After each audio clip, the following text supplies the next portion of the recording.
Steve Barkley Ponders Out Loud is sponsored by the AAIE Institute for International School Leadership, preparing educators for the unique challenge of international school leadership through online courses led by international school leaders.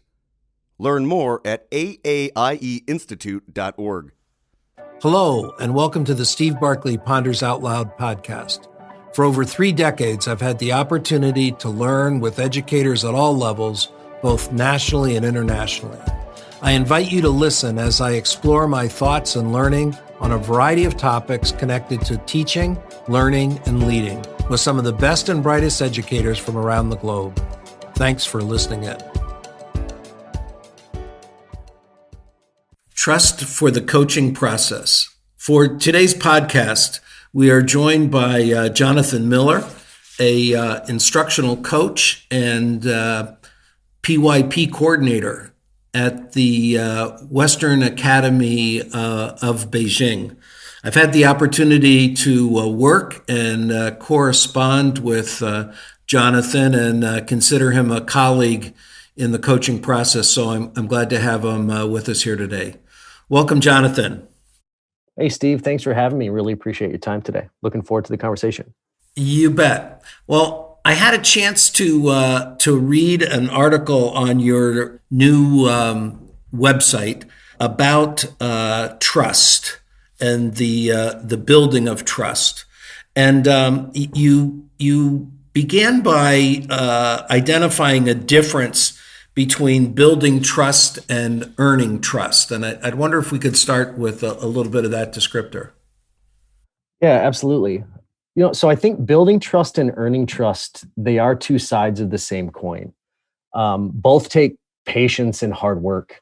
Building trust I see as the foundation. When I think of earning trust, though, it's something that really needs to be done continually over time. And I see earning trust as the currency. And earning trust happens when you follow through on what you say you're going to do. If trust isn't built with others, getting people to support you, be vulnerable, invite you in to support them, add value to them, and help them grow is going to be extremely difficult as a coach. So as a coach, building trust with integrity is a fundamental aspect of good coaching as well as leadership. And it's important to understand that a strong foundation isn't a luxury. It isn't something that's just nice to have. Also, I think of building trust as a way to get people's positive attention. People buy from people that they trust, but earning trust and continuing to earn trust turns that attention into action. And in the piece that you wrote, you talked about unconditional positive regard. How does that fit into this trust process and trust as an outcome? Yeah. So when I was looking at ways, to kind of frame the article and looking at different ways that I can start building a culture of trust, one of the things that I came across was this theory of, as you said, unconditional positive regard. So the psychologist Carl Rogers, he published this theory in 1957. And essentially what it involves is showing complete acceptance and support for another person, regardless of where they may be in their lives, what they say or do, and what emotions they may be expressing. So it really means caring for someone as a separate person. And when this happens, it's a great bridge for a coach to build a culture of trust with people. That it's not about just what you can do for the organization or what you can do for students.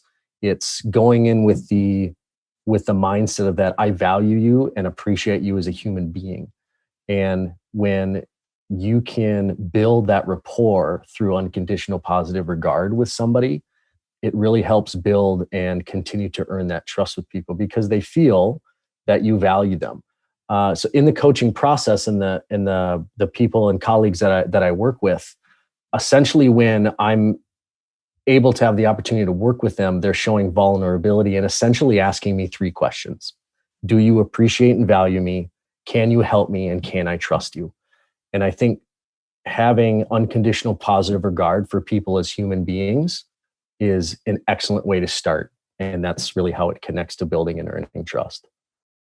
So the phrase that I frequently use, even if I connect it back to teachers looking at students and then school leaders and coaches looking at teachers, the phrase for me is knowing. that I need to know people in order to build that positive connection. And I think I'm hearing that in what you're describing. It's when you know. I describe the fact that we need to know our students, and the students need to know that we know. And I kind of sense the same thing in my coaching relationships. That the person knows that I know them, I know about them, and that that knowing them drives decisions and things that I'm doing within my work. Just the way a student, I describe the fact that I want students to know the teacher works for them. They don't work for the teacher works for them. It's their goals that are trying to be achieved. So very much as a coach, I want to convince the teacher I'm working for you. We're going to find out about the goals and the things that you want to achieve, and that's what's going to drive the work that I do. Yeah, absolutely. I think that's one of the things that, like, in starting off a coaching relationship and having that intake session, just having the opportunity where it's like, we're going to get to goal setting and we're going to get to all that. Let's just have a conversation. What drives you? What do you love to do? What is it about people, that the certain people that you love, that make them important to you? How do you believe that trust should be built with people? What is it that I can do to support you the best? If you are able to do that with people and show that, I'm here to serve you, I'm here to add value to you, and my only agenda is for you to be successful in whatever it is that you want to learn about and get better at, right? This is a really equal partnership, and I'm here to support you as best that I can. Yeah, it's absolutely right. That just goes into showing people that they know that you care about them, and them realizing, this person sees potential and they're here to help me. And I know that they're going to give me their best effort. So now I'm going to give them mine. Jonathan, I've got some people I'm working with right now that are brand new coaches. They just started in the position this year, which was a different time to be starting. I've got some coaches haven't met the people they're working with yet face to face. They've been their initial introduction, and everything they've been doing is in an online format. I think what you've just described and that I labeled as knowing is an important first step. I'm wondering if there's other first steps that you'd lay out there for coaches who are either new to the position or new to the staff that they're currently working with. Yeah, I think a big thing is making sure that you talk to people about what your role is, and that it is, I'm not here to evaluate. I would love to have the opportunity to come in and just support you. And also, if you give me that opportunity to come in, I like to tell people that I work with too, like, this might be, you might find this interesting, and you might find this a little weird because, you haven't had the opportunity to engage in the coaching process before.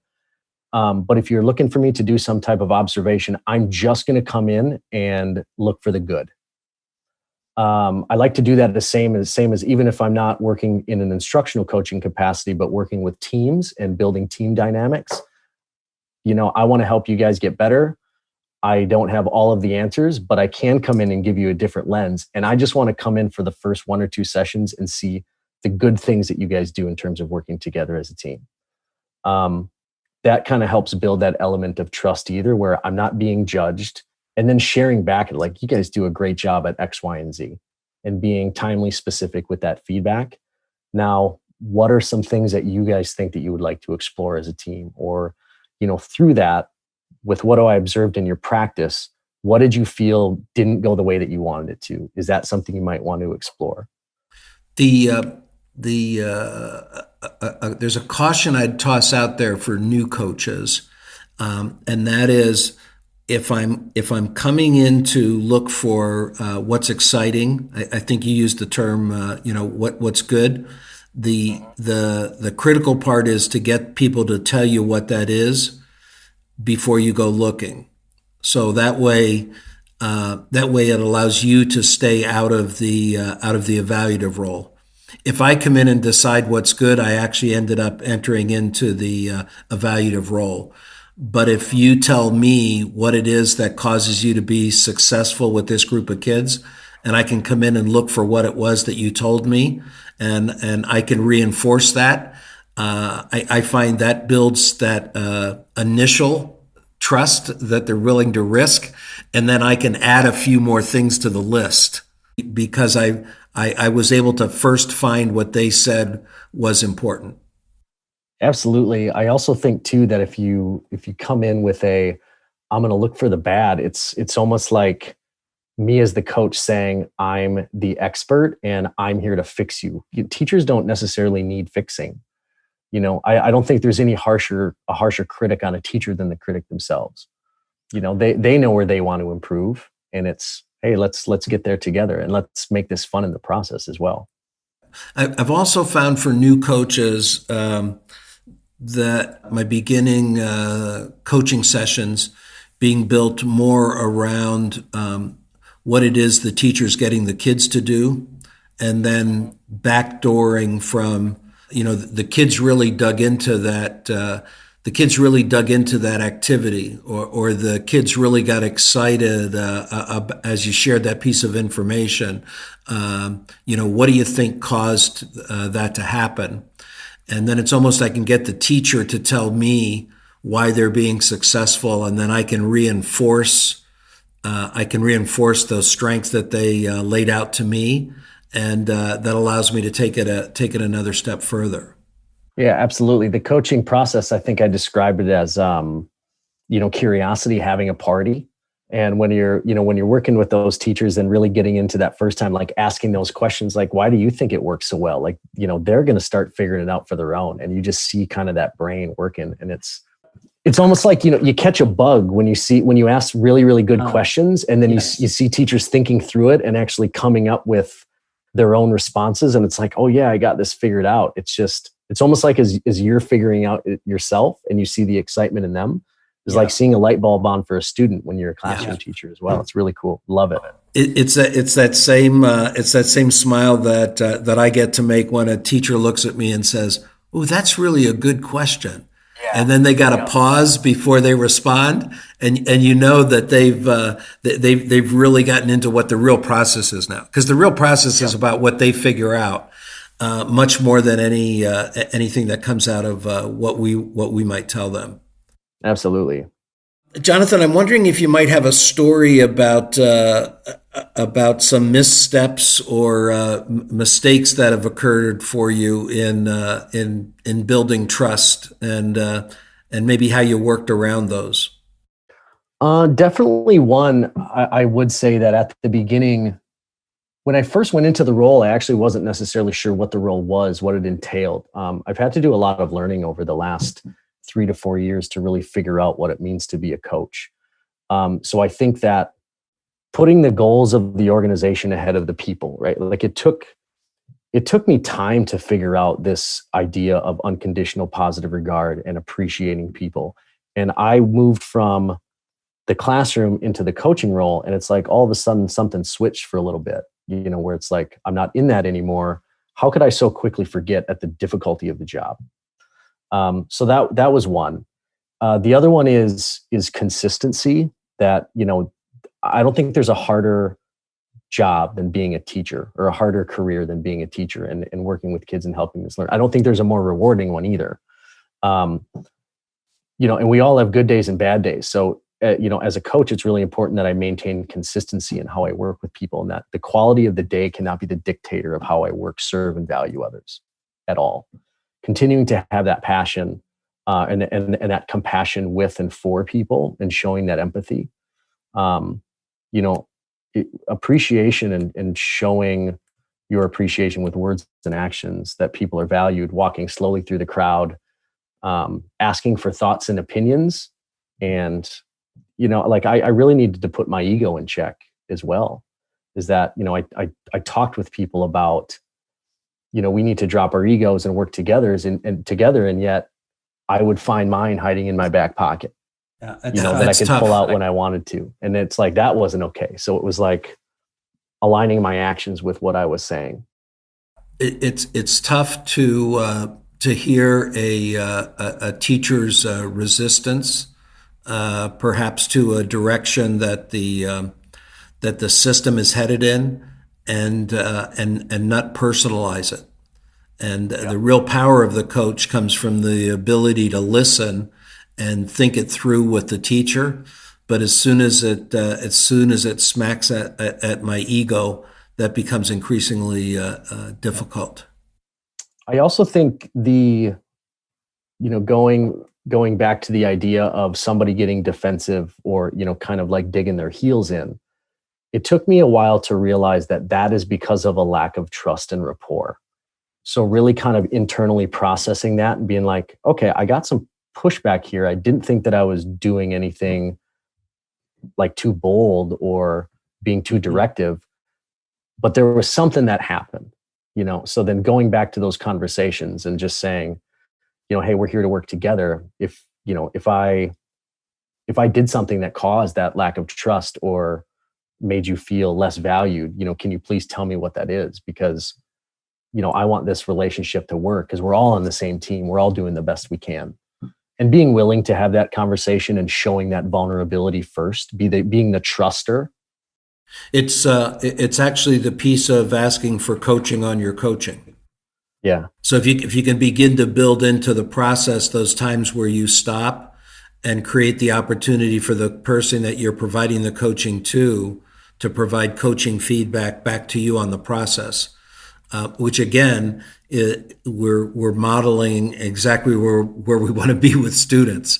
So the teacher's ability to get coaching from the kids on what I could do differently here that would make my work of greater value to you as students.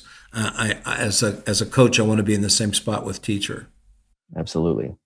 There's another piece that you tugged for me when you talked about consistency. So I would really reinforce that term, and then I'd stick another word with it, and that's flexibility.